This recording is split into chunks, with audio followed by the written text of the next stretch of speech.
What's going on, guys? Your boy Mace. We're back with another video, and in today's video, guys, me doing the should you summon for Transcendent Bond. Transcendent Bond will be dropping on global Monday, Tuesday reset. So I wanted to make this video just to let you guys know if you should be summoning, and spoiler alert, you need to summon, and we're going to be discussing why in this video. We'll be going over the banner, we're going to be going over the rates, and then we're going to be going over the guaranteed pities, the Bond kit himself, and then we'll be coming back to the banner and wrapping up my thoughts on why you need to summon on the banner. So let's hop in and let's go to the rates here. So in terms of the rates, it's going to be a total of a 4% SSR total rate, and then Bond himself is going to be 0.25% chance out of the 4% rate. So you have a 1 in 16 to get Bond. Kind of low, but you know, that's how Grand Cross does their rate up on festivals.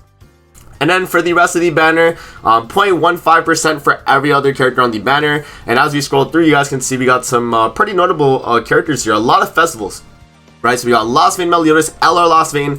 He is able to be LR'd, but not yet, because a lot of people have to wait for the Heroes Arena. But he is going to be a very good character, so automatically a really good character. Assault Melee, guys, Holy Relic, he's still decent, but nothing too crazy.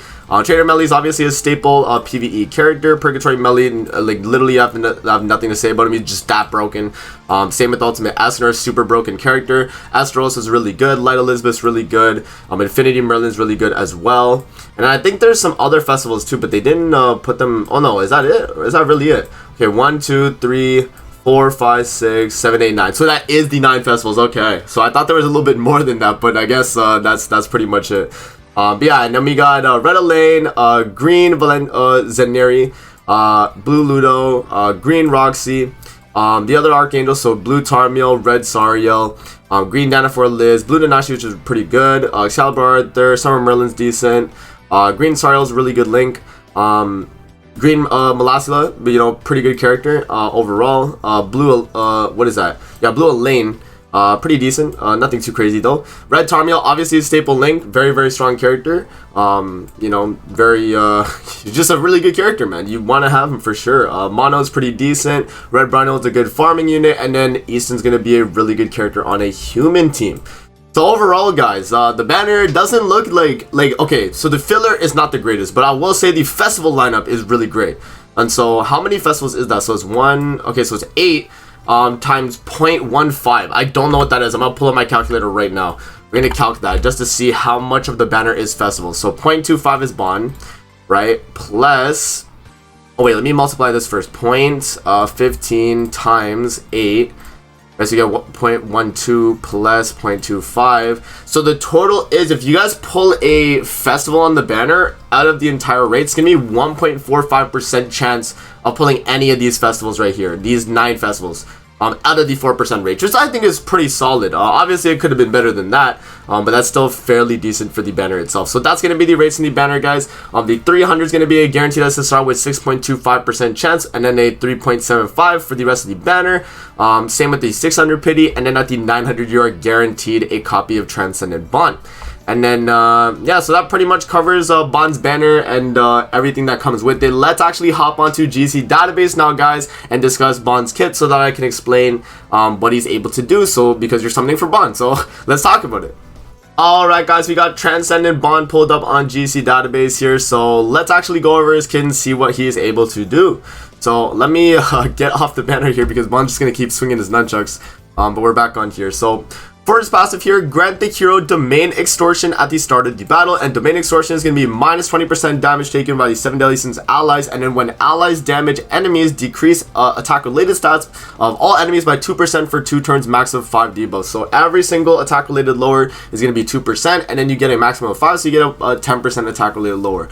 Honestly, kind of underwhelming, I will say. The amount of attack related you're lowering, it's not the greatest. The damage reduction is really nice though. Obviously, minus 20% damage reduction for the entire Sins team is really good. But yeah, there is that. And then for every 7 Deadly Sins ally, increase the hero's HP related stats by 5%. So you get a total of 15% HP related stats in PvP. You know, if you're in like a demonic beast, you'd probably get like 20% if you're running a full Sins team specifically. You know, it's nothing too crazy, but you do get a little bit of extra lifesteal and stuff, which is really actually not too bad. You know, having that, right? And then when the hero attacks the enemies marked with marker concentration, crit damage will be dealt. So it's a guaranteed crit after you use his first skill, which we'll talk about. And then when crit damage is dealt, removes the effect. So there you go.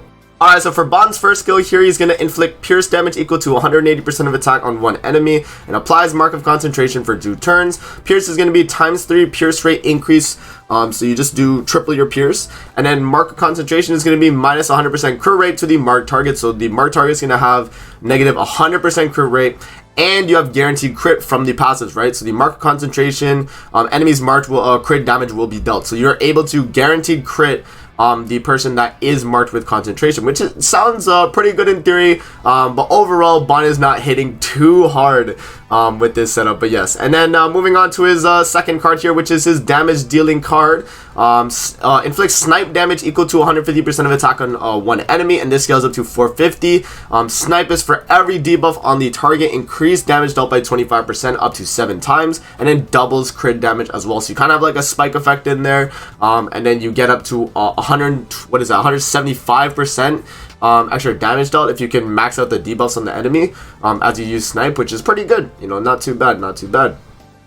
And then moving on to Bond's ultimate here, for every debuff on the enemy, increase damage dealt to the enemy by 5% and inflict power strike damage equal to 400% of attack on all enemies. When the hero is on the battlefield, for every attack related stats reduction debuff on the enemy, increases the hero's attack related stats by 3% up to 9%, applicable to debuff inflicted by this hero only. So it has to be the attack related stats from Bond. And then if you actually go to the multipliers here, guys, damage increase multiplier goes from 5% all the way up to 40%. The straight up multiplier itself goes from 400 to 600. The attack related stats multiplier goes from 9 to 30%. And then at 4 to 6 and 5 to 6, effect becomes buff and debuff. So it's kind of, it starts to become kind of like resonant. And then at 6 out of 6, the effect becomes buff, debuffs, and stances, which is absolutely broken. So pretty much anything Bond is attacking into will just automatically get nuked if you have around the 5 out of 6, 6 out of 6, right? It's going to be very, very strong. And then also obviously the attack related stats for every attack related lower is going to be really, really good as well, so that Bond's just overall dealing more damage. So yeah, guys, that's pretty much Bond's kit. Let's move back to the banner now, and I'll give you guys my final thoughts on why you need to be summoning on the banner. Alright guys, so we are back on the banner here. Now the reason why you need to be summoning on this banner, guys, is not necessarily Bond himself, because Bond is a fairly good character, but I don't think he's going to be like the super top tier character like Ultimate Escanor, Perk Melee, any characters like that. I don't think he's going to be at that level, but he's still a solid PvP festival character, and if you do invest in him, he's going to be very, very strong. But he's not going to be like the top tier of the game, so that's something to preface.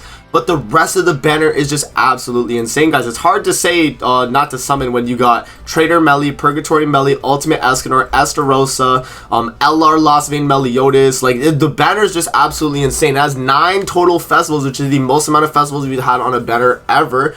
And it's just like the festival lineup is great too. Like, the only bad festival you could argue is maybe Assault Melee, because every other festival here has a use. Infinity Merlin obviously being on the Unknown team, Light Elizabeth, Guild Boss, and Goddess team. Estarossa, he's just absolutely insane on Demon team. Ultimate Escanor is going to be Sin's team, Human team.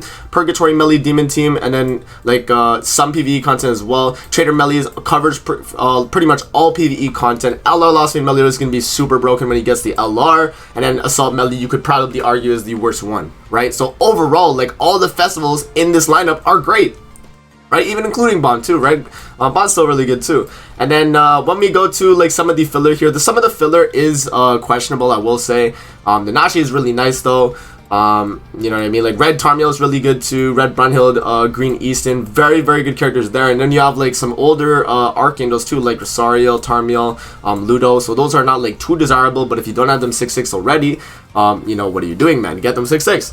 And then, yeah, I mean, overall, the banner is not, like, super insane in the filler, but when we look at the festival side, it's absolutely insane. And so, because of that, guys, it's hard to say not to summon, man. It's hard to say not to summon. I will just be recommending all you guys to summon. I did on my free-to-play account personally. I did 2 rotations on the banner, and actually did manage the 6/6 Bond, which is very, very cool. So, if you are able to save up gems, and you can have enough for this banner, which if you watch my video on how to get 900 gems for Bond, you can definitely do it. And yeah, you're able to do a total of 900 gems on the banner and snipe a ton of these festivals alongside getting one. So that's pretty much it for the video, guys. I hope you enjoyed. Don't forget to like, comment, subscribe as always. If you guys want to see more videos like this, definitely let me know in the comment section below, and I'm gonna see you guys in the next video. Peace out and have a good rest of your day.